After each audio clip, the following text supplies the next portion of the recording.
तीसरा आ जाइए बीजेपी पे। अब बीजेपी का तो मामला ऐसा है कि बल्दिया का इलेक्शन है, डेवलपमेंट की, तरक्की की, विकास जिसको बोलते हैं उसकी कोई बात नहीं इनके पास। अब आज कोई बीजेपी का एक लीडर बोल दिया कि अगर हम हैदराबाद का बल्दिया इलेक्शन जीत गए तो पुराना शहर पाटापट्टनम में सर्जिकल स्ट्राइक करेंगे। हम ओल्ड सिटी में पाटापट्टनम में जो भी तेलुगु में बोलते हैं सर्जिकल स्ट्राइक करेंगे और वहां से पाकिस्तानियों और रोहिंग्यों को निकालेंगे। मैं बीजेपी वालों को बोल रहा हूं, पाशा ये आप किस पे सर्जिकल स्ट्राइक करेंगे? ये तो भारत के लोग हैं ना। मैं बीजेपी से कह रहा हूं कि जो भी आज स्टेटमेंट दिया, मैं प्राइम मिनिस्टर से बोल रहा हूं, ये बात सच है कि चीन की फौज लद्दाख में डिप्सांग प्लेन एक इलाका है, वहां पर चीन की पीएलए, वो आर्मी का नाम है, 970 स्क्वायर किलोमीटर पर चीन बैठा हुआ है। मिस्टर मोदी वहां सर्जिकल स्ट्राइक नहीं करेंगे, मुंह से चीन का नाम नहीं लेंगे, वहां से निकालने की बात नहीं करेंगे, और इनके बाकड़े पहलवान जिनके चड्डों में से मोंढे पलट गए हमारे को बोल रहे सर्जिकल स्ट्राइक है। आप बताइए कि क्या बात है? चीन कब्जा करके बैठा डेप्सांग वैली में 970 स्क्वायर किलोमीटर। नहीं, हम यहां पर, अच्छा ये बताइए, आपकी हुकूमत है, अमित शाह होम मिनिस्टर है, इतने कमजोर है होम अमित शाह, इतने वीक हैं, कितने पाकिस्तानी है बताओ? कल 24 घंटे तक तुम्हारे को टाइम दे रहा हूं, बताओ कितने पाकिस्तानी हैं? निकालो, बताओ, लिस्ट बताओ हमको। याद रखो, हैदराबाद की सरजमीन पर जो कोई बसता है, चाहे वो मुसलमान हो, हिंदू हो, दलित हो, आदिवासी हो, सिख हो, ईसाई हो, वो भारत का बाइज्जत शहरी है। यहां पर कोई पाकिस्तानी नहीं रह सकता, ना हम रहने देते उनको। मगर बल्दिया का इलेक्शन है, दिखाने को कुछ भी नहीं है, कुछ नहीं दिखा सकते। अब क्या समझ रहे? ओ डरा के करूंगा। पाशा डराएंगे ना तो हम भी डरा सकते हो। गए दुनिया, जमाना चला गया लुंगी उठा के दिखाने का जमाना। हाँ, वो अब बात नहीं करना। हम अकेले पूरे भारत में फिरते, हर जगह जाकर गरीब और मजलूम आवाम जिनको बेआवाज कर दिया गया, उनके दिलों में छुपे हुए गम को, मसाइल को, उनकी तकलीफ को बयान करते। मगर बीजेपी के पास कुछ भी नहीं है, सर्जिकल स्ट्राइक करते करते है। अरे वहां चीन पे कर बाबा, इसको भी लिख जाओ, इसको भी ले जाके दिखाओ आपको।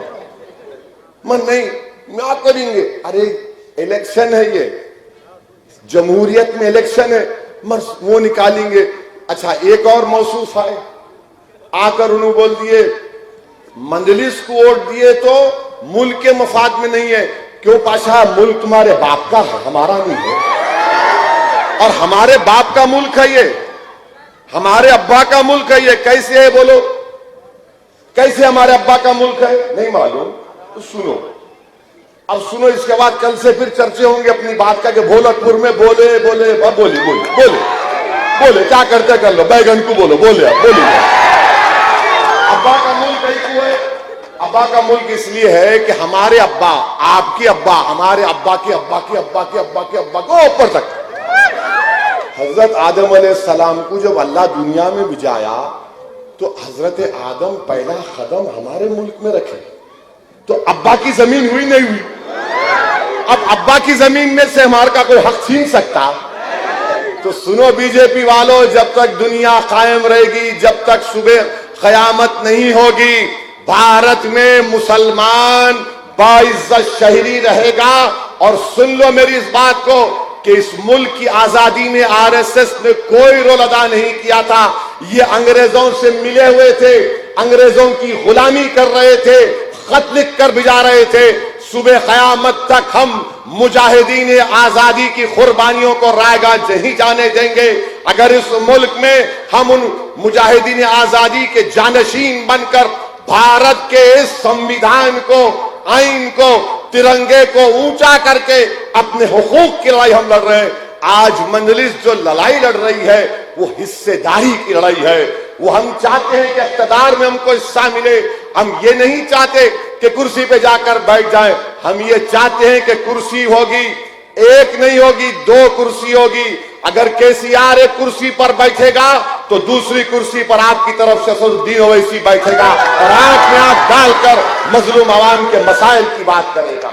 मगर बीजेपी को समझ में नहीं आ रहा। अच्छा, तीसरा कोई आके बोल दिया कि यहां पर रोहिंग्या है। मैं तो कल ही बोला 24 घंटे का टाइम दो, 1000 नाम बताओ होटल लिस्ट में, वो भी नहीं बता सकते, कुछ नहीं बता सकते। किस किस को पकड़ पकड़ के लाके उतार रहे हैदराबाद में, उन्हें आ रहा, इन्हें उतर रहा, उन्हें एक बात, इन्हें एक बात। अरे भाई साहब, ये बल्दिया का इलेक्शन है और आप यकीन जानो इंशाअल्लाह ताला बीजेपी की दाल नहीं गलने वाली। अब कोई बीजेपी का बोल रहा ओवैसी को वोट दिए तो यूं जिन्ना है। कहते बाबा तेरे को जिन्ना के बारे में मालूम भी? कल का बच्चा है ये, छेपीती का शेरवा। ये क्या बोलते हम लोग, चूरपुर बोलते हैं। अब उन्होंने आके बोल रहे हौले हो गए क्या लोग जिन्ना। अरे जिन्ना कहां है रे बाबा? अगर हम जिन्ना को मानते तो यहां कहां रहते थे? हम तो जिन्ना के पैगाम को ठुकरा दिए। हमने कहा कि हम जिन्ना के पैगाम को नहीं मानेंगे। हम सन 57 की जंग आजादी में जो हमारे मुजाहिदीन आजादी ने, हमारे उलमाओं ने फतवा दिया था अंग्रेजों के खिलाफ जिहाद का, हम उस फैसले पर इस मुल्क को अपना मुल्क माने और रहेंगे यहां पर। ये तुम्हारे ये बबर बक्कियों से, तुम्हारे ये बेहुदा और अनाप शनाप बातों से कुछ फर्क पड़ने वाला नहीं है। मगर इनका फ्रस्ट्रेशन, इनकी बोखलाहट नजर आ रही है। बीजेपी ये नहीं बोल रही कि हैदराबाद को इतना अच्छा करेंगे। मैं एक ही सवाल करा मोदी से, तड़प गए लोग, ऐसा दिख रहा सीने पे सांप रोक रहा। कैसा पूछा है? क्या पूछा मैं कि भाई 2019 से अब तक आप हैदराबाद को कितना पैसा दिए बताओ। हैदराबाद में सैलाब आया, 100 साल के बाद बारिश हुई, कितना पैसा दिए? उसकी बात ही नहीं करेंगे। जहां पैसों की बात आ रहे, मोदी बोलते नेशनलिज्म की बात करो, 56 इंच की बात करो। मैं बीजेपी को चैलेंज कर रहा हूं, 29 तारीख को इंतखाबी मुहिम खत्म हो जा रही। मैं चैलेंज कर रहा हूं बीजेपी आरएसएस वालों को कि आप अपने बयानात में क्या 29 तारीख तक टेररिज्म नहीं बोल सकते? क्या आप पाकिस्तान नहीं बोलेंगे? क्या आप रोहिंग्या नहीं बोल सकते? क्या आप अपनी जबान पर ये 4-5 चीजें नहीं लाकर हैदराबाद की बात करो? ट्रैफिक का मसला है, रोड वाइडनिंग का मसला है, बच्चों के स्कूल का मसला है, लॉकडाउन जो मोदी ने लगाया, आपको मालूम, मैं शुरू से कह रहा था लॉकडाउन गलत है, इसका कानून में कोई जवाब नहीं है। लॉकडाउन की वजह से, नरेंद्र मोदी के गैर कानूनी लॉकडाउन की वजह से कितने लोगों की नौकरी चले गई मालूम आपको? इनफॉर्मल सेक्टर में 10 करोड़ लोगों की नौकरी चले गई।